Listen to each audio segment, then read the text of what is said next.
selamat datang di podcast Rumah Degiri, Rumah Demokrasi, Gagasan, dan Inspirasi.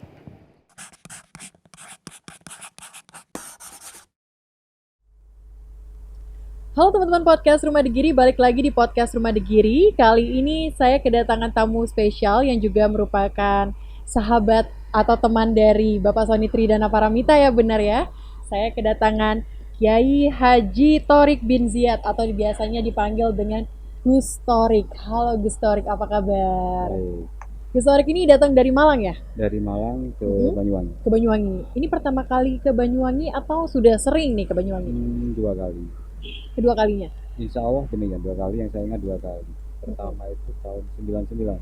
Ninja. 99, saya baru lahir. Ninja. Oh, oke. 99 berarti umur 23. Iya, 23 tahun.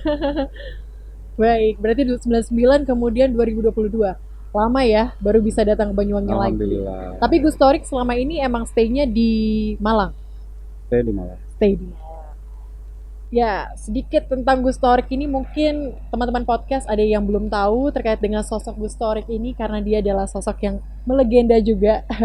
Karena ada beberapa hal yang perlu untuk kita apresiasi banget sama Gus Thorik ini. Nah, Gus Thorik ini adalah alumni dari GMNI Malang dan saat ini sebagai pengurus pusat alumni GMNI. Benar ya Gus Thorik ya? Ketua bidang agama. Oh benar, jadi ada beragam ini ya tugas yang dijabat oleh Gus Thorik selama ini. Gus Thorik, kita pengen tahu nih, khususnya Celia nih dan teman-teman podcast pengen tahu terkait dengan perjalanan karirnya Gus Thorik dari awal, dari mahasiswa sampai sekarang untuk mendapatkan beragam kepercayaan dari masyarakat mungkin ya Gus Thorik ya, sebagai ketua pusat alumni GMNI dan juga bagaimana peran-peran Gus Thorik waktu masih menjadi mahasiswa. Bisa diceritain buat kita semua. Bisa. Ini agak panjang. Karena saya kuliah itu 95 sampai 2002. Jadi 7 tahun. 7 tahun. Memanfaatkan sampai selesai. Pokoknya tidak DO. Ah, benar. Tidak DO. Jadi dari tahun 95 ke 22 itu Indonesia menghadapi gejolak dan itu peralihan kekuasaan dari Orde Baru ke Orde Reformasi. Jadi dari situ kami ditempa, alhamdulillah dibesarkan, diasah oleh GMNI. Jadi waktu itu tahun 97 tidak salah masuk GMNI, 98 dipercaya jadi komisaris YIN Malang GMNI. 98 itu sudah di ujung Orde Baru. Jadi benar-benar fokus di pergerakan. Jadi awal saya mengenal tentang keberagaman, kemajemukan, itu ya dari GMNI. GMNI benar-benar mengajarkan Gus Thorik banget ya. Benar, tentang bangsa Indonesia ini yang beragam. Karena awalnya sebelum kuliah, saya itu dibesarkan di pondok-pondok pesantren. Jadi memang Gus Thorik ini adalah orang yang besar di lingkungan santri seperti itu ya Gus Thorik ya. Kemudian masuk dalam yang jiwanya nasionalis banget karena masuk dalam pengurusan GMNI waktu itu dan aktivis juga ya. Alhamdulillah. Alhamdulillah. Tapi Gus Thorik, saat ini mungkin pandangan orang-orang terkait dengan nasionalisme dan religi itu berbeda-beda. Ada yang menganggap bahwa itu menyimpang atau berbeda pandangan lah antara nasionalisme dan religi. Bagaimana Gus Thorik ini sebagai orang yang dulu emang backgroundnya sebagai santri, kemudian masuk menjadi seorang aktivis juga, pastinya mempunyai jiwa nasionalisme yang tinggi tentunya dan juga religi nggak mungkin kita ragukan lagi. Gimana pandangan Gus Thorik terkait dengan pandangan-pandangan orang di luar sana terkait nasionalisme dan religius? Kalau saya pribadi sebenarnya melihat nasionalisme itu dan religius itu tidak bisa dipisahkan. Makanya saya melihat ini antara jiwa dan raga, jiwa dan badan. Jiwa kita itu religius, tapi badan kita itu nasionalis. Karena bagaimanapun saya dari kecil oleh pondok-pondok saya di guru-guru saya di pondok pesantren itu diajarkan bagaimana caranya bersosial dan lain sebagainya dan bagaimana caranya beribadah. Jadi sebetulnya ini adalah kesatuan dalam kehidupan manusia, nasionalis dan religius. Nggak bisa dipisahkan. Kalau satu dipisahkan nanti luar biasa bahayanya. Ketika orang dilahirkan terus tidak mengenal agama, nilai-nilai luhur yang harus dipegang dan dijalankan, dia akan seperti binatang. Begitupun kalau orang religius tidak dikenalkan tentang sosialnya, itu juga mengingkari agama sebenarnya. Ya mohon maaf, kalau saya pribadi saya Islam kan, Islam sendiri itu kan sosialnya lebih besar. Semua ibadah dalam agama Islam itu ada sosial. Contoh sholat. Sholat itu ibadah secara pribadi. Tapi itu ada sosialnya ketika kita melaksanakan sholat Jumat. Itu akan berkumpul dengan muslim yang lain. Atau ketika kita salat, Assalamualaikum, Assalamualaikum, itu sudah sosial sebenarnya. Apalagi tentang zakat, berbagi nikmat rezeki, itu ada namanya zakat, nafkah, dan sedekah. Itu luar biasa diatur di dalam agama. Jadi sosial, tentang nasionalisme. Nasionalisme itu kan berarti berbicara tentang sosial. Apalagi haji. Haji itu sosialnya luar biasa. Jadi nggak bisa dipisahkan antara nasionalisme dan religius. Berarti itu suatu kesatuan yang berjalan beriringan berarti. Tapi satunya ada ranah publik, satunya ada ranah privasi. Oke. Yang menjadi masalah ketika kita balik-balik. Jadi orang itu kan harus punya istilah guru saya itu alaikum bittisar wantisar. Jadi kalian itu harus punya baju dua, baju dalam dan baju luar. Ketika kita bersosial, kita harus bisa beradaptasi, bersosial dengan yang lain, kita ya harus mengikuti. Itu namanya baju luar. Ada baju dalam. Baju dalam itu bagaimana secara jiwa tadi itu, kebutuhan jiwa yang namanya religi itu. Ya itu harus di situ, nggak boleh dibalak-balik. Jadi baju luar harus di luar, baju dalam harus di dalam. Kalau dibalik nanti kan Superman. Benar. Berarti kita harus tetap ini ya, harus tahu posisinya sebagai apa dan sebagainya. Benar. Jadi bagaimana kita bernasionalisme dan juga tidak menyimpang dari nilai-nilai religi kita, benar Betul, kan? yang bikin rancu sekarang, yang bikin rancu dan masalah besar ketika masalah privasi itu dipublish. Ya, benar. Nah, dan kadang banyak kan orang-orang bertanya tentang hal privasi ketika di ranah publik. Ini luar biasa. Seharusnya ya seperti siapa artis yang kemarin itu ketika ditanyakan agamanya. Tapi menanyakan agama di ruang publik ini kan nggak benar. Harusnya kalau di ruang publik apapun yang namanya publik ya ada harus kaitan dengan sosial yang lain, manusia yang lain. Jangan sampai hal pakaian dalam ditanyakan. Karena tidak semua orang Benar. nyaman dengan berbicara soal agamanya. Benar. Jadi kita harus saling menghargai berarti menurut Gus Torik ya. Saling menghargai, dan saya terima kasih bersyukur kepada Allah saya dilahirkan di Indonesia ini yang dari dulu memang sudah dianugerahi namanya kemajemukan. Majemuknya Indonesia ini alamiah, natural. Jadi memang Allah Ta'ala ini sudah melalui takdirnya itu mendatangkan gen-gen unggul, gen-gen yang bisa beradaptasi dengan alam yang luar biasa, berubah secara cepat. Karena kita dalam gugusan ring of fire kan. Jadi di situ ada banyak bencana alam terjadi. Jadi hanya gen-gen unggul saja yang mampu bertahan di situ. Dan itu tidak tidak didominasi oleh satu gen saja. Gen yang lain di dunia ini, siapapun yang mampu dan mau beradaptasi dengan alam Indonesia, mereka siap ada di Indonesia, dan berarti mereka harus siap untuk menerima kemajemukan. Lain halnya dengan Amerika. Ngapunten. Amerika itu boleh kita katakan negara majemuk, tapi Amerika itu majemuknya itu kondisional, dikondisikan.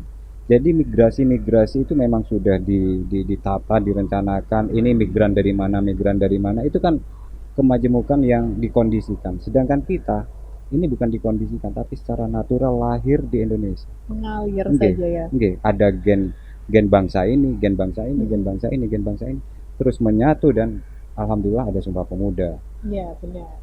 kita ada kesepakatan bersama, hanya satu, namanya Indonesia. Indonesia. Menurut Gus Torik ini, apa yang menjadi ciri khas dan yang membedakan Indonesia dari negara-negara lain selain kemajemukannya kita? Mungkin dari segi hal lainnya mungkin. Indonesia itu lain dengan negara lain karena kita selalu menggagalkan agenda penjajah, pimpinan penjajah, dan Indonesia mampu, negara lain tidak mampu. Sampai saat ini pun, jadi Indonesia itu tidak terhegemoni tidak terperangkap karena belingnya Indonesia. Dalam tanda kutip beling ya. Indonesia itu luar biasa karena memang tadi itu karakter watak watuk wahingnya Indonesia itu diciptakan oleh alam yang luar biasa keras di gugusan Ring of Fire ini, maka menciptakan satu gen yang gak gampang diatur, itu Indonesia. Gak gampang diatur, tapi mereka satu tujuan, mereka punya satu visi, persatuan.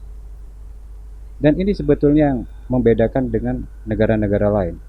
Bahkan kemerdekaan pun kita satu-satunya negara kemerdekaannya yang tidak dianugerahi melalui perjuangan. Dan kalau boleh saya katakan, kita ini sebetulnya mencuri momentum dalam krisis internasional saat ini. Benar. Waktu itu ya, mengambil kesempatan, tapi pintar sekali waktu itu Indonesia untuk luar biasa. Itulah orang Indonesia yang sudah dibesarkan oleh masalah-masalah, oleh tantangan-tantangan alam yang luar biasa. Muncullah Soekarno, muncullah tokoh-tokoh besar di Indonesia kayak Gus Cokro Aminoto dan lain sebagainya. Dan itulah yang menginspirasi anak muda. Harusnya seperti itu. Seperti orang-orang dulu Indonesia, jangan seperti orang-orang Barat yang tidak pernah terkena masalah seperti Indonesia. Jadi kita sebagai anak muda sekarang harus tetap ini ya, melihat tokoh-tokoh kita yang dulu, tokoh-tokoh yang telah berjuang gitu, dan mengambil nilai-nilainya dari mereka gitu ya. Harusnya begitu, jas merah, jangan lupakan sejarah. Karena kita punya tokoh-tokoh Superman semua. Bukan Superman yang terbalik pakaiannya, tapi memang betul-betul Superman yang luar biasa ya, pemikirannya. Luar biasa. Kita dulu haji. Saya bercerita sedikit. Kita dulu haji itu banyak orang Jazirah Arab itu belajar kepada orang Indonesia loh, ngajinya. Tapi sekarang orang Indonesia ngapunten, dengan terbaliknya nasib atau apa, mereka ke sana menjadi buruh. Menjadi kulinya mereka. Sedangkan kita dulu ke sana itu mengajar. Itu boleh sampean cari sejarah-sejarah tentang ulama-ulama terdahulu, ulama Jawa. Mereka ketika haji itu mengajar mereka, orang-orang yang ada di Arab. Sedangkan di Arab itu kan tempat berkumpulnya banyak bangsa, karena memang haji itu dari banyak bangsa kan. Jadi ada Afrika belajar kepada orang Indonesia, Asia belajar kepada Indonesia. Luar biasa. Benar sekali. Nah, terkait sesuai dengan judul kita pada hari ini, Gus Torik ini sebagai sosok dibalik ditetapkannya hari lahirnya Pancasila dan juga Hari Santri. Nah, ini menarik sekali untuk kita bahas karena apalagi Hari Santri. Hari Santri ini mungkin banyak orang yang masih awam dengan nama Hari Santri ya, Gus Torik ya. Tapi kenapa waktu itu Gus Torik ingin memperjuangkan Hari Santri ini sehingga ditetapkan sebagai hari nasional? Karena tadi saya sempat baca nih berbagai artikelnya Gus Torik. Kalau Gus Torik sempat menyinggung kalau misalnya kenapa hari-hari internasional kita rayakan, tetapi hari-hari seperti Hari Santri ini tidak ditetapkan sebagai hari nasional. Gimana kisahnya Gus Torik untuk memperjuangkan Hari Santri dan kenapa Hari Santri harus tetap ada sebagai hari nasional di Indonesia? Saya melihat mempelajari Indonesia itu ada kekuatan besar, tapi tidak pernah dilirik, tidak pernah dimunculkan ke permukaan. Dan ternyata pembacaan saya benar. Saya langsung saja, artinya langsung kepada ini, jangan cerita dari awal. Ketika Hari Santri muncul dan itu menjadi momen persatuan, luar biasa bagaimana Indonesia sekarang. Semuanya dimudahkan. Jadi dulu saya mempelajari, ini ada kekuatan besar sebetulnya, tradisi besar, yang itu tidak pernah muncul ke permukaan. Kok dilalah? Banyak budaya-budaya luar tanpa difilter, tanpa melalui tahapan-tahapan seleksi atau apapun, itu masuk dan mudah diterima, dikampanyekan. Contoh hari Halloween.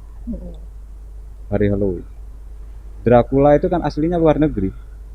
Kita punya hantu nggak pernah punya hantu yang spesialis menghisap darah. Iya, Benar. tapi Kuntilanak kenapa? adanya ya. Tapi kenapa Halloween masuk tanpa filter dan diterima dan dirayakan? Bahkan itu dikenalkan ke anak-anak TK.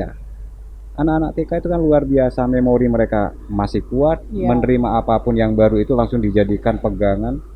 Seperti itu jadi salah satu apa ya, keprihatinan saya, dan akhirnya muncul inilah saatnya budaya, tradisi luhur, bagaimana seorang santri murid mengikuti kiainya, mengikuti gurunya itu ditampilkan. Junior mengikuti senior. Cantrik yang dulunya seperti itu kan, istilahnya cantrik. Itu dimunculkan dan menjadi budaya di kita. Menghormati yang tua, menghormati yang lebih alim, lebih mengetahui, itu lebih dihormati dan lain sebagainya. Yang ahli lebih dihormati daripada yang tidak ahli. Jadi alhamdulillah, atas izin Allah, takdir Allah, 2014 terjadi kontrak politik saya dengan Bapak calon presiden waktu itu, Bapak Jokowi. Satu syarat kemenangan beliau adalah menandatangani kontrak hari Sabtu. Dan akhirnya oleh beliau juga, atas izin Allah, setelah beliau jadi presiden, itu diwujudkan. Tapi luar biasanya, 2014-2015, 1 tahun kemudian, ternyata dalam masa 1 tahun itu rupanya ada beberapa perjuangan-perjuangan dulu yang telah mengendap, mulai dimunculkan lagi, termasuk Hari Pancasila. Maka sama-sama 2015 Hari Pancasila dan Hari Pancasila. Jadi memperjuangkan dua hal ya waktu itu ya. Betul. Kalau dulu ada antropolog atau budayawan itu memberikan kategorisasi abangan, santri, kan gitu. Ada merah, ada hijau. Maka itulah saatnya bagaimana menggabungkan antara hijau dan merah, antara kelompok nasionalis abangan yang dikenalnya dulu menjadi seorang santri yang nasionalis. Jadi kalau ini sudah dipunyai, memaklumi perbedaan, insya Allah Indonesia akan menjadi jawara. Benar sekali. Jadi nasionalisme dan santri dan juga religi seperti yang disampaikan Gus Torek itu harus tetap terus ada eksisnya ya kan, khususnya Indonesia. Karena kalau kita lihat saat ini santri-santri Indonesia pasti banyak banget gitu. Tapi menurut Gus Torek sendiri, apakah makna santri yang sebenarnya? Apakah santri itu hanya orang yang dari pondokan atau punya makna tersendiri yang lainnya nih? Kalau santri secara umum, orang awam melihat santri itu adalah ya santri orang yang belajar di pondok pesantren. Mereka punya tugas di situ, menempati pondokan, terus ngaji kepada kiainya atau mempelajari ilmu kepada gurunya, itu disebut santri. Tapi itu dulu, sekarang harusnya karena sudah resmi menjadi hari yang dirayakan oleh negara berkewajiban untuk memberikan definisi. Usulan dari saya dan seluruh teman-teman, kawan saya termasuk Mas Sony, saya yakin Mas Sony pasti mendukung, mengusulkan santri itu punya definisi insan taat Republik Indonesia. Insan taat Republik Indonesia.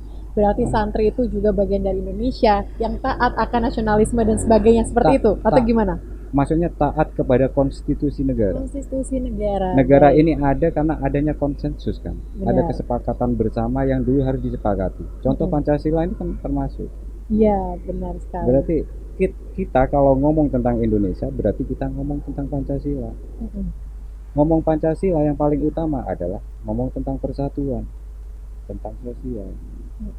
Persatuan maksudnya ya persatuan antara perbedaan-perbedaan disatukan menjadi satu sesuai dengan apa yang disenangi oleh Pak Karno, yaitu merdeka dari segala bentuk penjajahan, eksploitasi, delong parlong, umparpun atau apa itu ya. Bebas dari segala eksploitasi antar manusia, antar negara.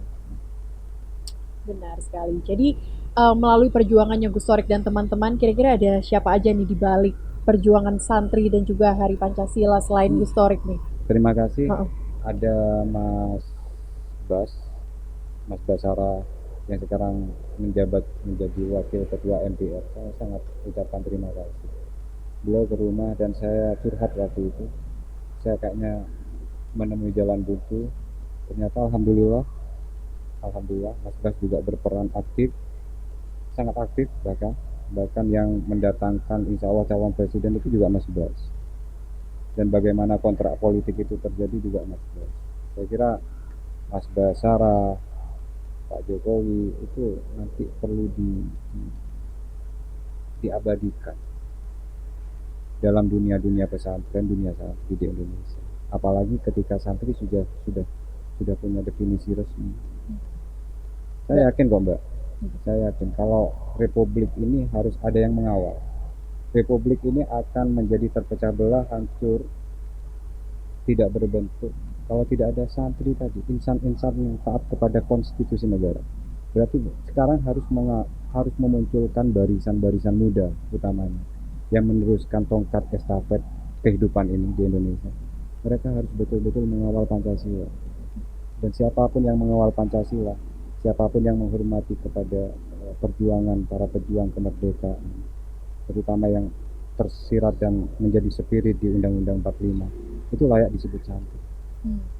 Meskipun mereka bukan orang yang di pondok pesantren, Berarti santri meskipun itu mereka lain agama, baik. yang penting mereka taat kepada konstitusi negara, mereka layak disebut santri. Berarti karena definisi santri sudah berubah ya, karena Benar, perkembangan zaman juga ya. Iya harus. Dan kita juga harus mengikuti bagaimana santri ini, yang disebut santri adalah orang-orang yang memiliki nilai konstitusi yang tinggi.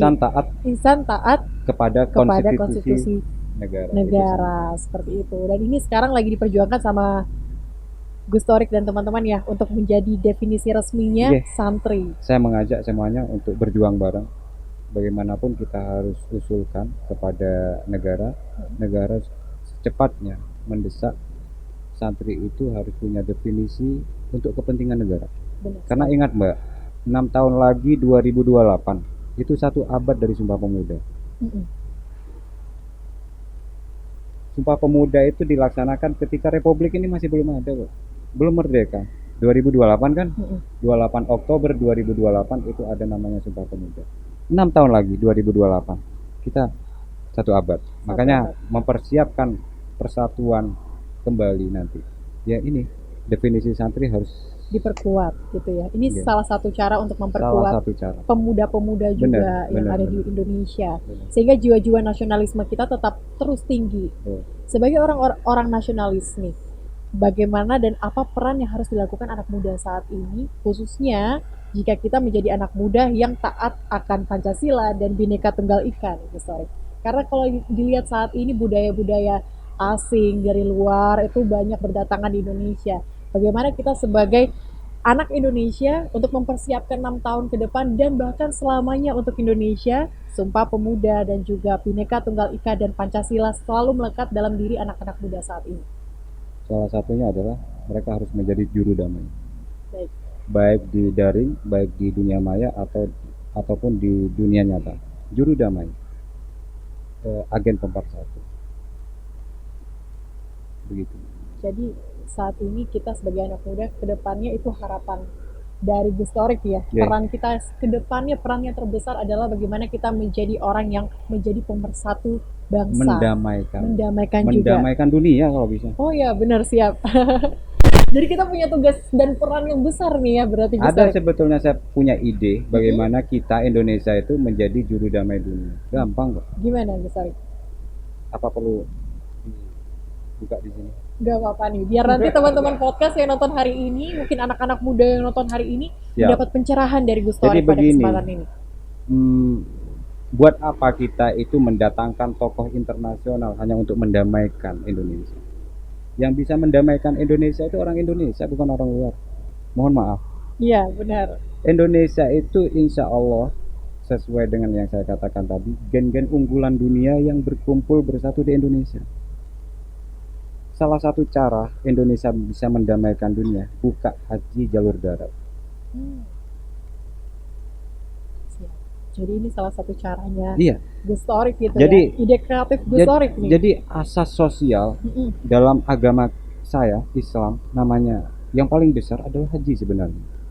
Haji itu ketika dilaksanakan mereka harus menghormati perbedaan. Ketika di Arafah mereka harus mau berbagi nikmat. Mereka harus memberikan kesempatan yang lain. Jangan serondolan dan lain sebagainya. Ketika jalur darat ini dibuka, sekarang kan mulai banyak orang yang pakai sepeda motor sampai ke Mekah toh. Itu melalui banyak negara ya. Banyak kultur yang mereka lalui, banyak bangsa yang mereka sudah apa, sudah mereka sapa. Kenapa ini tidak diatur oleh sistem? Ketika jalur darat ini dibuka, nanti krisis India. India itu akan sadar bahwasanya Indonesia, rombongan haji Indonesia ini adalah orang-orang yang suka senyum, ramah tamah dan lain sebagainya. Mereka akan menyapa orang-orang India dengan penuh santun dan lain sebagainya. Itu salah satu juru damai kan? Dan mereka akan sangat gembira dilewati oleh para haji. Satu, ekonomi mereka akan naik. Karena para haji tadi butuh makan, butuh lain sebagainya. Dan luar biasanya, budaya kita juga akan bisa dikenalkan kepada negara lain. Apa? Salah satu budaya, kalau ada kuliner sekarang, kuliner kan salah satu budaya kita. Pecel bisa ada di India. Bawa pecel ke sana. Bukan, di jalur haji itu nanti ada warung pecel kan? Di jalur haji nanti ada soto Lamongan, ada sate Madura di Baghdad. Berarti Otomatis iya. nanti orang Baghdad, orang India, orang Pakistan, orang mana-mana itu makan itu. mereka akan makan dan mempelajari budaya Indonesia, dan itu salah satu unsur yang bisa mendamaikan dunia. Karena kita memperkenalkan juga Indonesia Iya. keluar Ini sana. usulan saya untuk Kemenak. Kemenak punya modal besar untuk mengubah dunia, bukan mengubah Indonesia. Jangan datangkan orang luar, jangan datangkan tokoh luar untuk Indonesia. Indonesia itu bisa diselesaikan konfliknya hanya dengan orang Indonesia. Dan percayalah, Indonesia orangnya suka damai, tidak suka konflik. Luar biasa sekali Gus Torik hari ini sudah bersama kami di podcast Rumah Degiri, berbagi, sharing, dan banyak hal yang saya pelajari dan teman-teman podcast pelajari juga pada hari ini terkait dengan bagaimana perjuangan sosok Gus Torik dan teman-temannya untuk memperjuangkan Hari Lahirnya Pancasila dan juga Hari Santri Nasional. Jadi kita sebagai anak muda, tadi sudah disampaikan sama Gus Torik bahwa kita adalah salah satu orang yang nantinya akan memperdamaikan bangsa-bangsa yang ada di dunia. Jadi bagaimana cara kita untuk tetap menanamkan nilai-nilai Pancasila dan Bhinneka Tunggal Ika untuk Indonesia dan juga nilai-nilai dari Sumpah Pemuda itu sendiri, sehingga kita sebagai anak muda, pemuda bangsa Indonesia tetap terus eksis dan juga memperdamaikan Indonesia dan bangsa-bangsa di luar sana, ya kan, menjadi contoh ya Gus Torik ya. Siap, amin. Baik, Gus Torik terima kasih banyak hari ini sudah hadir di podcast Rumah Degiri, sudah sharing dan berbagi buat kita semua. Teman-teman podcast Rumah Degiri, sekian podcast Rumah Degiri, saksikan terus podcast Rumah Degiri setiap hari Jumat jam 7 malam di YouTube Rumah Degiri. See you, terima kasih.